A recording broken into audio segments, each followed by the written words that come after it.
Ladies and gentlemen, please welcome Mr. Gerd Leonhard, CEO of the Futures Agency, the Futurist and a Humanist.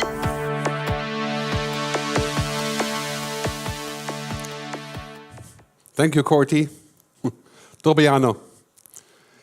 Great pleasure to be with you today. So I'm going to talk to you about the future. It's a pretty simple conversation. I'll try to dive in a little bit deeper. You know, I've been doing this for about 15 years. And I've spoken maybe, I don't know, almost 2,000 times. Sounds crazy, doesn't it? In the last 5 years I speak, people ask me one important question. What's going to happen to people when everything becomes technology? So I wrote my 5th book. It's called Technology versus Humanity. My publisher thought it would be better if I say versus humanity. But the story is about technology and humanity, of course. And we have a couple of free copies available later, if you want one. I think it's also available in Slovak for free. I don't know exactly how you would get that. It's put out by the government, but you'll see. All right, so let's start here. I think we're living in one of the most exciting times, the biggest transformation in human history. I know people keep saying this, but you know, it's basically, if you're looking at this, what's happening, we've had all these huge changes in the past, you know, electricity, the telephone, of course, World War II, the nuclear bomb. What we have now is mind-boggling things that used to be science fiction. You know, speaking to computers, computers speaking to us, autonomous cars, quantum computing, that's 5 years or so in the future. Right? Food that's farmed in a vertical high-rise in a building, artificial meat. Right? I mean, we're talking about things that are going to change our lives. I think we have more change in the next 20 years than the previous 300 years. If you have kids, you got to think about this, because our kids are going to grow up in a world that's so entirely different than anything that we've known. I think the kids of our kids will not know how to drive a car, because the car you just command with your voice. They will live to be 100 years on average, maybe 120. If that's good or bad, we'll have to define. Obviously, a huge shift in how we work. And I think really part of that is that the sciences and technologies behind this are all coming together. Now, we used to have innovation in biosciences and those kind of things, but now it's robotics, it's artificial intelligence, it's quantum computing, it's big data. I mean, it's all happening at the same time. So scientific and technological innovation at a very fast pace. So here, basically what's happening, just as one example, you know, in the medical field, some of you may be in that business, we're looking at the complete convergence of technology and biology. Now think about what that will do for the pharma companies. You know, do you really think in 10 years we're going to take a pill for our cholesterol? Or we're not going to know that we have a proclivity towards diabetes?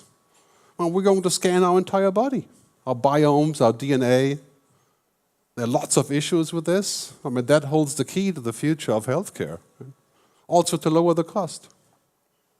So we're going to see a lot of things that we think, you know, were basically science fiction. But if we keep on thinking linear, you know, 1, 2, 3, 4, 5, 6, 7, that's bad. And it's very hard for us to not think linear because we're human. You know? We don't live like this. You know?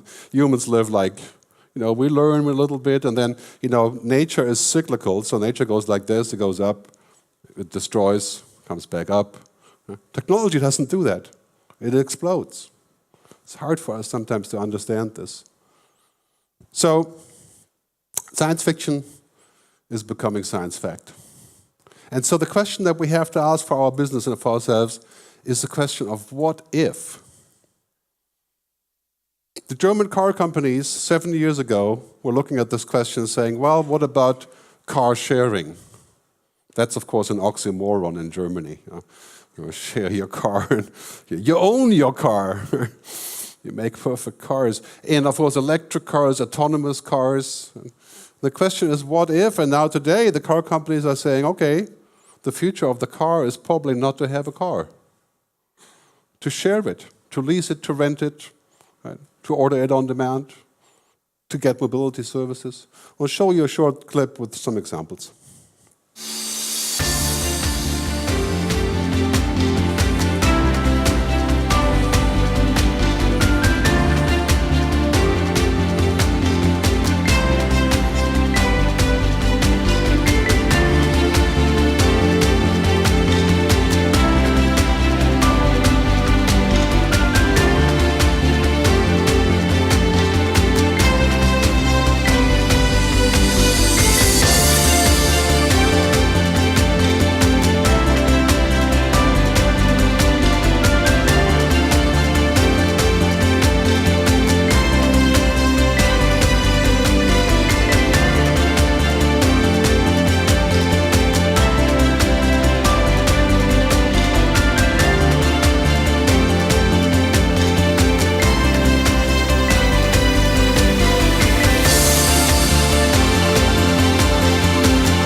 Well, you could say this could be heaven or it could be hell, depending on how you look at it, like drone delivery.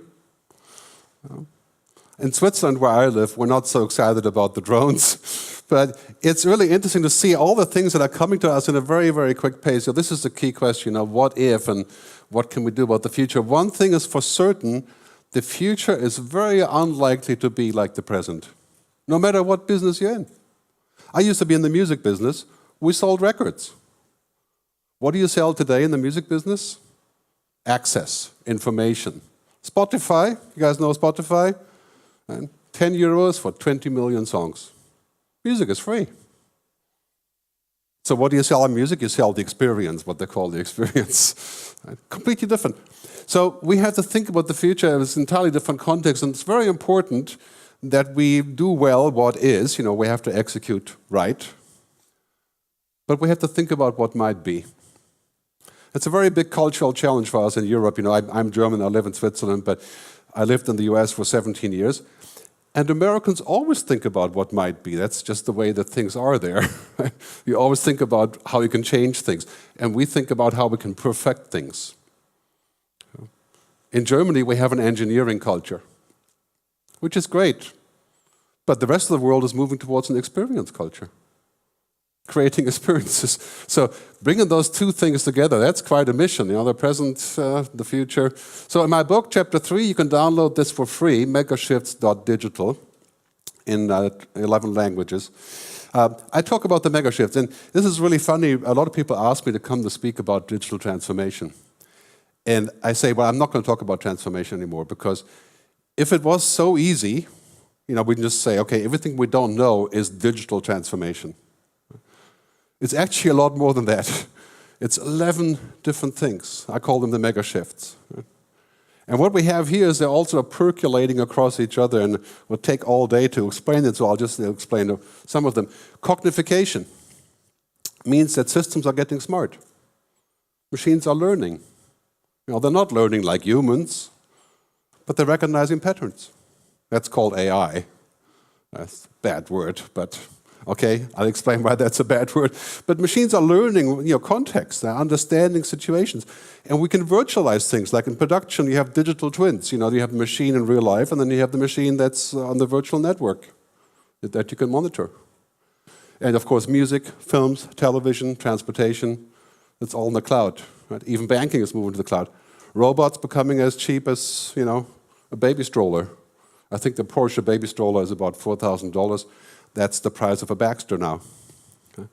I mean, it's mind-boggling what's happening with robots and what we can do with all that stuff. And that's, leading to augmentation, augmented reality, virtual reality, of course, HoloLens and many others. We're going to be able to go like Tom Cruise in the Minority Report. Go inside the data, fish around, and, And automation. Automation is a bigger challenge to us than globalization. And think about that, what that means for our work. If machines are smart, they can automate. Yeah? I'll talk more about that a little bit later.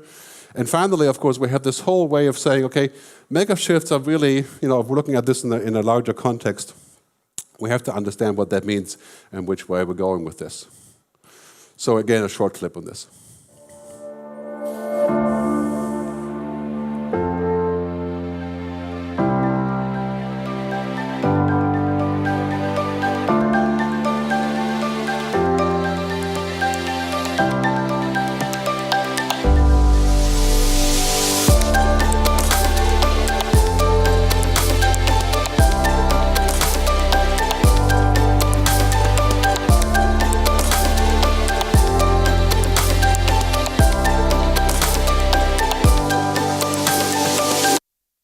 It is the cone elevators. People are actually buying elevators now, and they're saying, well, if the elevator doesn't talk, parenthesis, and doesn't communicate, we're buying from a different brand, because this brand can talk to us. It's funny, 7 years ago or 6 years ago, I test drove a Tesla, and I almost bought one just because it had the big pad in the middle. It could talk to me. And I could speak to the Tesla, I could say, I want a cappuccino, and it would get me one. I remember I was in the car and I was thinking, like, what can I do that's going to make it a hiccup, in the system? And I said, I want to listen to Black Magic Woman by Santana. He just played the song. So I almost bought the car just for that, the experience of being connected. So here's the most important thing. Technology is actually not what transformation is about. Technology is a tool, powerful tool. It's about culture, mindset, the connected mindset. Sometimes I say jokingly we're going from an ego economy, from a place to where we are the wheel, to an ecosystem, to where there's many wheels. And Microsoft itself is on that transition, from, as I would say, from ego to eco, from a networked organization. So this is a really powerful thing. We're not going to be fast enough for the future by ourselves. We're going to work with startups, universities, research institutes, other companies, competitors. It's now about hyper-collaboration, not about hyper-competition. Every time you compete with somebody, you should ask the question, can we collaborate instead and move faster? That's the key question. I mean, that's what companies do. The top 20 companies in the world, they're all digital companies. No longer all companies, banks. That's what they do. That's a lesson we can learn from the digital economy. So I'll talk to you about the game changers that are driving this, and there's quite a few. I'll just skim the surface a little bit on this, but it's important to understand, there's 9 game changers. Data, cloud computing, which is, that's been around for a while.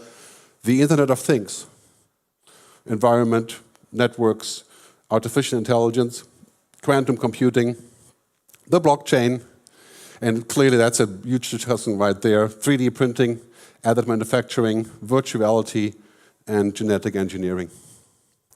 And they're all happening at the same time. You may have heard about this thing in the paper the other day, the Chinese doctor who was the first doctor in the world to actually use CRISPR-Cas9 genetic engineering to change the genome of a couple, twin babies, so that they wouldn't get HIV. I mean, it's here. That sounds like straight out of science fiction. The important part is, for us, we have to understand that we only can do those things if they create human value. And with that, I don't mean monetary value. Part of human value is, of course, monetary value.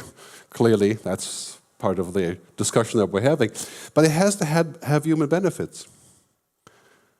And there are some companies and some things in the digital universe, like Facebook, where it has flipped from creating human value to creating monetary value, primarily. That's too bad. That should be a lesson for us. In the end, if the users don't trust us anymore, we're finished. No matter what the fancy technology is. It's especially true for business-to-business applications. So 3 things that we have to focus on when we talk about the game changers. Data is the new oil. That saying is 15 years old. I said this 15 years ago, and people were like, oil? What do you mean, oil? Yeah, the most powerful companies in the world today are not the oil companies, they're the data companies. Artificial intelligence is the new electricity, puts the lights on, and the Internet of Things is the new nervous system. McKinsey says roughly $100 trillion revenue shifts here. I mean, clearly, if you're in business, you're not going to get around any of these. And I'll explain what I mean with AI. I don't mean Ex Machina, Transcendence, Black Mirror. I'm talking about smart software. These machines don't think. They're not intelligent like us. They're clever. They're smart. They're cognitive, if you wish. But a human, that's a whole different cup of tea of what we think with intelligence, which I'll talk about shortly. But it's very important to realize this. We have to understand the future in this way. Right? Observe, understand, imagine, transform. It's not enough to know things. Give you an example, if you come home in the evening, you meet your kids for dinner, there's your 13-year-old son, and he tells you about how he's missed the bus and what kind of grades he has. That's called knowledge, data. But when you look at him and you see him smile like an idiot, you realize he's fallen in love for the first time in his life. That's called understanding. He hasn't said anything, but of course you know from your own experience that's what you look like. That's called understanding. And understanding is something that is pretty much what humans can do very easily. Very hard for machines. Machines can have knowledge, understanding, imagination, That's what we do. That's what we should teach our kids. Can you imagine a computer that has imagination? You can imagine a computer that fakes imagination. Nick Cave, famous musician, said just a couple of months ago, a computer can write good music, but it cannot write great music. It doesn't have the guts. That's so true. Does it mean the computer is worthless? No, it's fine. Don't expect the computer to be like us. It's not going to be, and we don't want it to be. So, as I like to say, tagging on to this, business as usual is either dead or dying. When I was in the music business, we sold records. Now we sell the cloud. Even in the car industry, you used to sell cars. Now you sell mobility. In the banking business, you don't charge transaction fees. Right? You have to think of something else. In the insurance business, do you insure what is not known? How many things are going to be unknown in the future? We have to think a different way. This is a company called Wei-Sun in China. They print 3D houses, and they print the inside and the outside. This house was printed in 4 days, including the pillows. Yeah. And someday I'm joking, they will also print the people. That's the next thing. Yeah. So they don't need anyone anymore. Right now we have a company like Nestle selling healthy cocktails instead of coffee. You can have your own personalized food in a coffee machine. This is happening in Japan, personalized food. Bill Gates has invested in a company that makes artificial meat in a lab.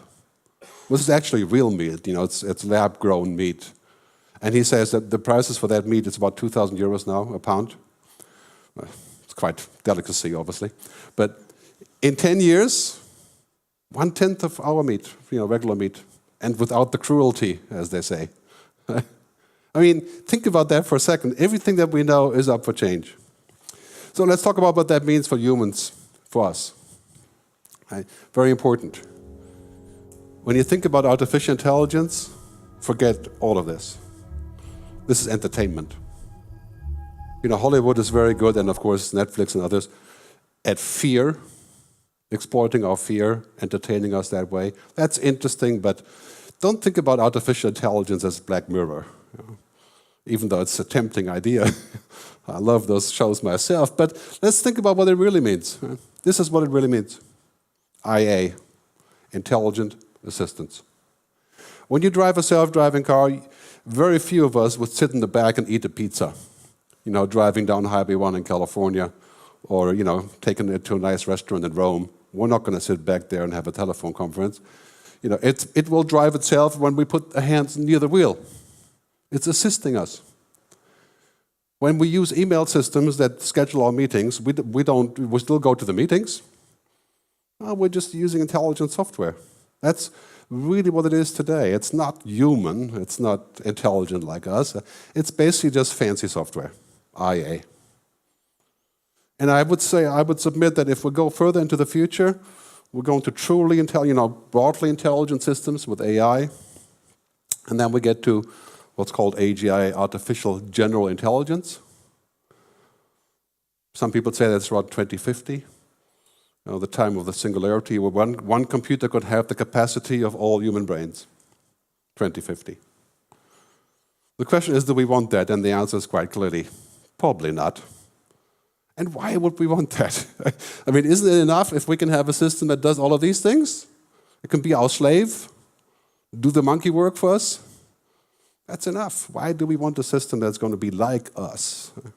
Would be impossible. I mean, imagine a computer with the IQ of 1 million talking to other computers with an IQ of 1 million. That probably won't end very well for us. But let's not talk about that, because I think the really interesting part for business is this part, right? It's like, that's where we are today. So, right now, intelligent assistants will have a huge social impact because it's going to change our jobs. I mean, if you're checking out in the supermarket, that's going to be done by mobile, Amazon Go and others. Driving a car, I think it'll be a while before we don't have taxi drivers. But still, bookkeeping, accounting, auditing, that's a machine job. Machines will learn that. But it's not existential. This is existential. Machines that can be like us. So that's something we should think about if we want that. So the reality today is this. If you drive a car like this, a Tesla, you know, this is pretty cool, but I'm still there. I'm still driving. I'm not out of the loop. Is it going to be 2 years until we can drive the Tesla worldwide, just sit in the back and read the newspaper? And no. Is this helpful? Absolutely. But here's the bottom line. My colleague Luciano Floridi says in AI researchers, algorithms can outperform human intelligence when it is not about human things. Emotion, understanding, language, interpretation, consciousness. In other words, the donkey work. You know, facts left and right, checking, zeros and ones, if this, then that. That's what machines do. It'll be very helpful for this. Will people be unemployed because of this? Yeah, maybe some truck drivers will eventually feel that. Right? But it's still, you know, we still have time to think about what that means. And the bottom line really is we're going into this world. We're going to a dual-fold world. One is about algorithms, technology, and the other one is about what I call in the book androrhythms, the human things. And just as a reminder, so you know what they are, thousands. Moravec, a famous researcher in AI, said, whatever is very hard for a computer is very simple for a human, and vice versa. These skills or traits, ethics, empathy, consciousness, values, mystery, those are human skills. We don't want to take those away. We want to strengthen those. Let the machine help us with the other things. That's our future. And that's what our kids have to learn. I mean, if you're going to do anything with your kids, make sure they have empathy. Make sure they can imagine things. Because in 10 years, 70% of new jobs have not even been invented yet. Our kids have to invent their own job, and they have to keep changing it, and have to keep learning. They're going to, you know, compete with machines on knowledge? No, it's not going to happen. Right? In 10 years, machines will learn every single routine that does not take human skills. To some degree, at least. Right? There's a question of how far we go with this. Imagine a computer. I think the latest numbers are that computers can read roughly about 1 million books a minute, AI systems. Imagine a computer that reads all of the books of philosophy. And there aren't even 1 million books on philosophy. But the computer reads all those books. Takes less than a minute. Would you call the computer a philosopher? Well, I think in Europe people would shake our heads and say, no. But he could tell you, page 55 of Jean-Paul Sartre, the following quote, instantly. I can't. Right? But I can be a philosopher not knowing that. Because I have understood it. The computer has all the information, but has no understanding. It doesn't know what it feels like to have pain, which is a central aspect of philosophy. Doesn't know. So, data information is not knowledge, is not understanding, is not wisdom, is not purpose. And I put the asterisk there because data information is a certain kind of knowledge. A computer that scans all of the melanomas in the world, in oncology, has a kind of a knowledge. Is it the same in a doctor?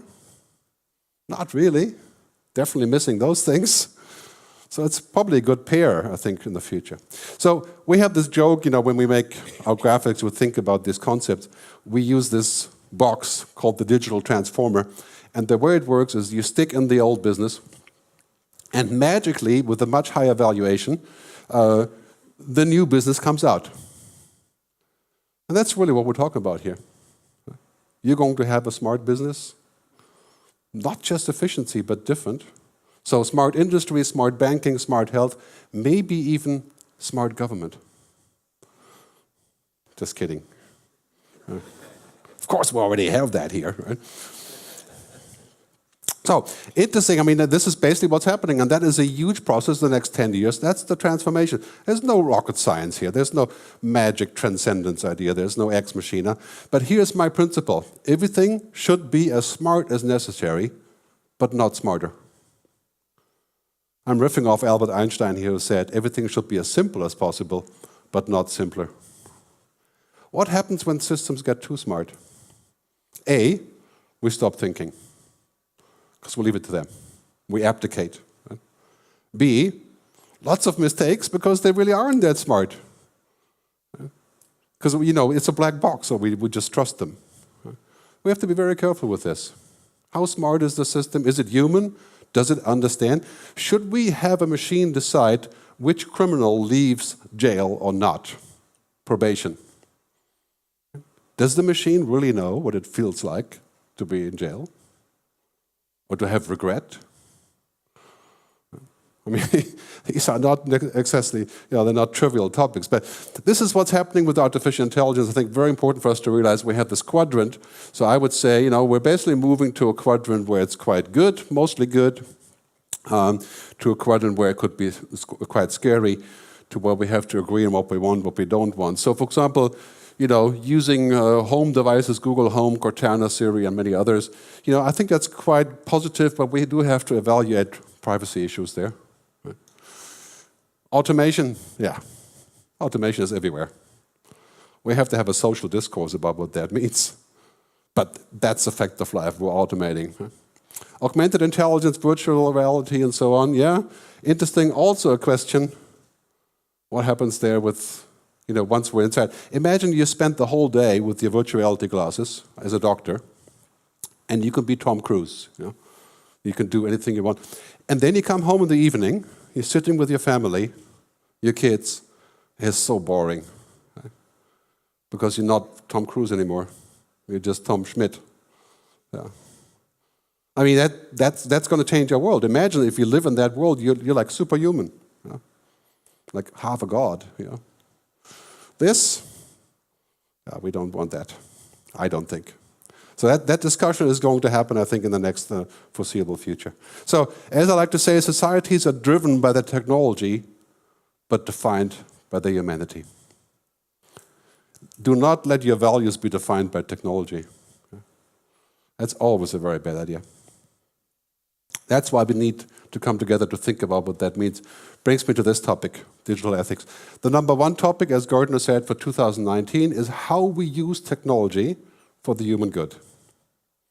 And there's so many examples saying that, technology is primarily good, right? But when we overdo it, we're quite bad. And how do we prevent this? Here's the fact. When exponential technology takes home, next 10 years, we're going to leap 100x. It's no longer going to be about if we can do something, but why. And who. The most trusted company wins. Right now is the company with the biggest computers that wins. And the most number of users. It's just simple sort of metrics. But this is going to change. This is going to be the big question. And in your business, no matter what business you're in, it's going to be about that. Why do people come to you? What do you have that's special? Who are you? What do you stand for? Why do you think people are starting to feel mistrust towards Facebook, for example? I don't know if you feel mistrust, but I do. I left Facebook last year. Because I'm thinking like, this is probably not criminal what they're doing, but it's unethical, in my view. So I'm feeling like, I'm not so sure I want to give them all this information so they can keep harvesting it. So here's the challenge, I think, for us in technology. On this matrix from the World Economic Forum, you see all these symbols about benefits and risks. So to the right are the benefits of technology, and to the left are the negative consequences, the risk. If you're looking at the top here, the top three things, the Internet of Things, genomic engineering, and artificial intelligence, they are in the upper right quadrant, which means most benefits, most risk. So what are we going to do? There's no way we're going to step back and say, we're not going to use this because it may be dangerous. We're not talking about the black hole here. Right? We're going to have to figure out how we devise rules. Everything that's powerful needs rules, whether it's guns, nuclear weapons, genetic engineering. And artificial intelligence is, by all the means, extremely powerful tool. So we have our friend Satya. I think some of you may know who he is. This is the key question. So I have a short snippet from it. Accidentally, I do use that also for my other speeches, not just here, but because the quote is interesting. How do we build software that's secure by design, right? We had to really do a lot of re-engineering of our processes, teaching of our own engineers on what does it mean to do threat modeling in software so that we build more robust software. Same thing with AI. We have to have design principle. Any business, any person who's going to use AI to make any decision of consequence, your child's education, you are going to want to know and have transparency and explainability and trust in this technology. I will tell you there'll be no adoption of AI without that. So it's an interesting debate. It's just like the cloud. There's really no way around the cloud. I mean, if today you're going to decide you're not going to use the cloud, what is it going to mean for your efficiency in your business in 5 years? That's mission impossible. I mean, everything is in the cloud. But if you're going to be in the cloud, you're going to expect security, safety, rules, regulations, human aid. You're going to expect, and the same thing is true, I think, for these things, and we have to really keep a very good eye on this, because the bottom line really is when we think about technology, I'm sure you've seen people, who are sort of adoring technology in this way. Too much of a good thing can be a very bad thing. That goes for alcohol, food, cigarettes, you name it, but it goes for technology. So when we think about that becoming sort of the new normal, like the addiction of the social media crack, so to speak. Yeah, and of course, getting all of the data, scanning all the data from us, that's not necessarily a bad thing, but give me some control, Let me figure out what are the limits of this. Right now, it seems like anything is possible. Next thing we know, our DNA is in the cloud, and somebody will make a clone and ask me for $100,000 to kill the clone. So, look, governments must regulate, supervise, and Satya said so himself, CEO of Microsoft.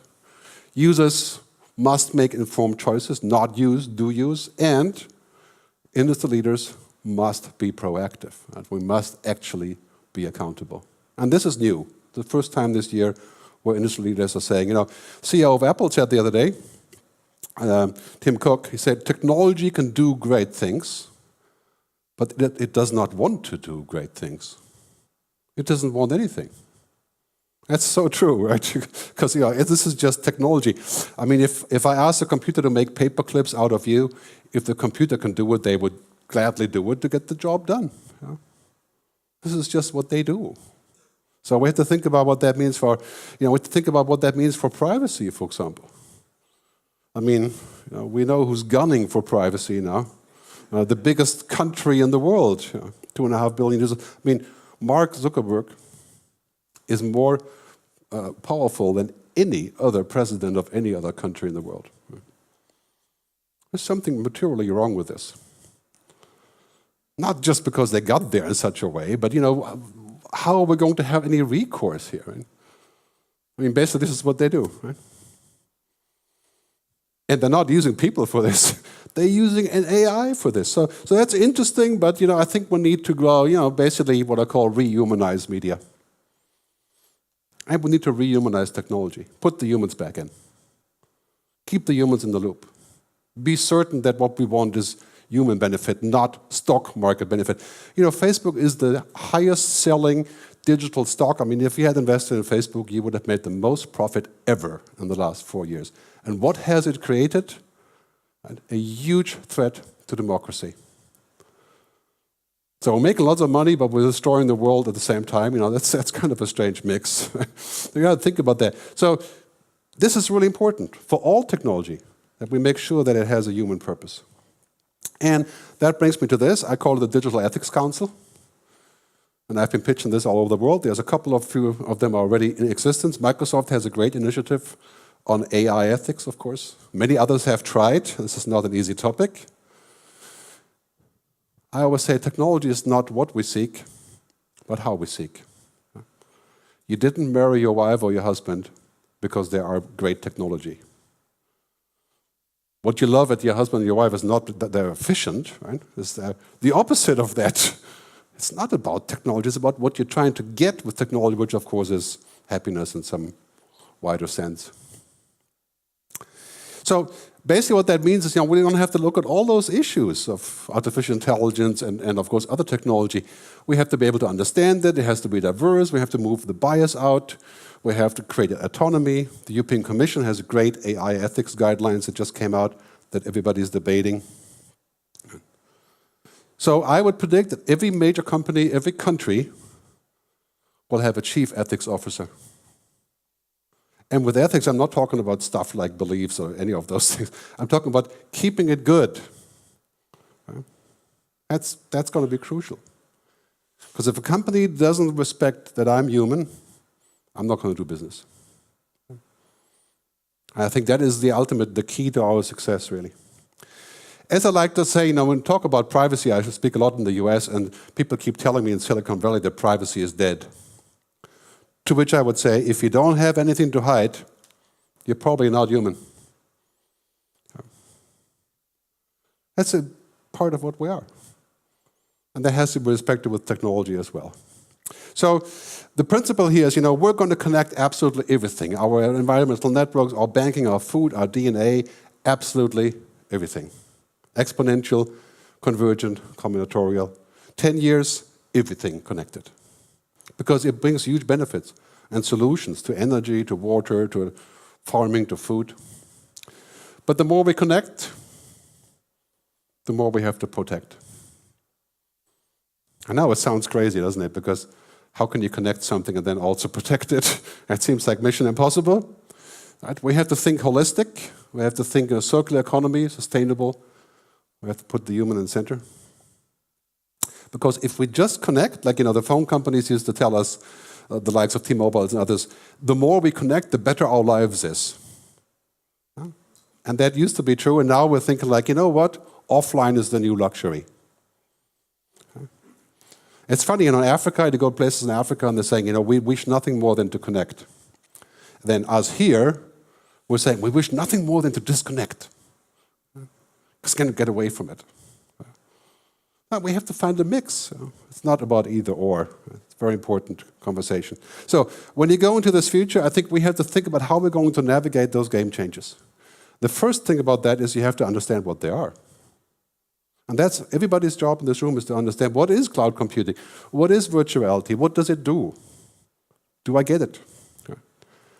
And then here's the second thing. All of our politicians, public officials, should have a driver's license for the future, so they can get on the road. This is crucial because they're going to decide things for us, like the rules of privacy. I mean, in Switzerland, where I live, all the politicians talk about copyright laws. Right?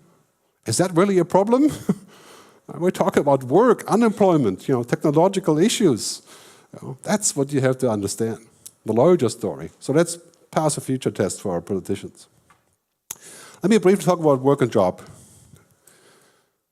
This is what's happening, there's no doubt about it. We're going to work a lot more with technology, with machines, with robots, with software, with AI, and that's going to be happening absolutely everywhere.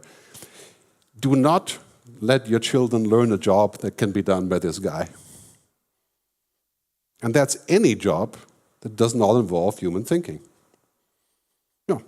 Facts and figures, zeros and ones. Because the end of routine is near, 10 years. Look at this, right? This is actually an understatement. I think it's going to be about 70-30 jobs done by the machine. And then we have this, right, quite clearly, is the non-routine work is exploding, cognitive and otherwise. Right? And then we have the last side, which is very important. Most of us will be freelancers in the future, called the gig economy, because that's a very American, it's going to take longer in Europe. But clearly, I mean, imagine if half of us work as freelancers, don't we need better laws for the protection of freelancers? Social security? Yeah, we do. We can't just say, well, these people are lucky because they can drive the Uber. Yeah? We have to think a little bit further than that. So here's the bottom line on this. The end of routine is not the end of work. It's just the end of routine. If your job is 100% routine, you're out of luck. Right? But which jobs, think about that for a second, which job is 100% routine? The checkout in the supermarket? Maybe. Not in a health food store. Because in a health food store you have conversations. Yeah? That's not routine. So yes, I think all of our routine will be done by machines. And we have to move up the food chain. We can do that. There's new jobs there. In 20 years, that's going to be a big challenge because there'll be so many of them. But this is clearly where we're going. You know, especially men prided themselves for a long time on this, right? Brain power. It translates to productivity and efficiency. But you know what is productive and optimized and efficient? It's not you. It's the machine. That's what machines do. Limitlessly efficient. So I think we need to pivot our education to look in this direction and say, yeah, this is pretty cool. Everybody should know tech. But this is actually better. Right? The humanities. What are things that the bots can't do? Right? Ethics, creativity, imagination. Einstein once said, imagination is more important than knowledge. Of course, that was Einstein. He did have a bit of knowledge. So, I mean, that's actually the sign of a genius if you can do both. Most people can't. But as far as us goes, this is our future. Clearly, I mean, knowing technology without technology, yeah, we know that's not going to work. But what do we know about people? Do we understand the customer? Imagine you sit down with the customer for 2 minutes. Customer isn't saying anything. Would you still know what the customer feels? Absolutely, because 2 minutes of saying nothing says a lot. Computer? Would just say going offline, not wasting time on this. Because he doesn't understand. So this is very important for us to go in this direction. I'm going to wrap up. Say basically in this world, this is our future. Right? Binary, simulation, non-existence, that's computers. And they have no limits there. Very powerful stuff, but limited in the scope. And this is what we do. And it should make a good combination, provided that we can protect, that we can be this way. Which means that we have to protect our privacy, our data, we have to protect those things like foresight, curiosity. Imagine a world without mystery. I mean, a world where everything is tracked will be a world without mystery, which would be basically saying, okay, probably not worth living for. Right? Because we'd be a machine. So we have to make sure we find a nice compromise there. That brings me to point, one of the last points here. I think technology will enable us to create a new world of logic, a new economic system. I call this sustainable capitalism. Some people have called it post-capitalism. That debate would lead far too away there, so I'm going to do this quickly. It's just 4 things, right? People, planet, purpose, prosperity. I think every single company in the world will pursue those goals in the future. And you can feel this already starting, especially in technology. It has to be a larger view than just saying, prosperity. Just prosperity isn't enough. We need a few more things than that. I'll skip this one because that definitely would lead too far. So, I'll conclude. The future is better than we think. So many people are worried about the future. I know, are you worried about the future? Many people are. If we look at the future, clearly these things are already happening, and those things we have to learn, we have to put them into the mix. But imagine the potential if we can use technology to fix water, diseases, climate change, energy, if we can only do the other part as well. This is a huge opportunity, working with machines to improve our world. It's also a challenge. But let's not pour out the baby with the bathwater and say we're not going to use technology because it has side effects. We drink alcohol, right? We don't make alcohol illegal. But at the same time, if you drank about 2 bottles of brandy for breakfast, that would not be a very good handshake here. So let's think about using technology in such a way where it creates a meaningful balance.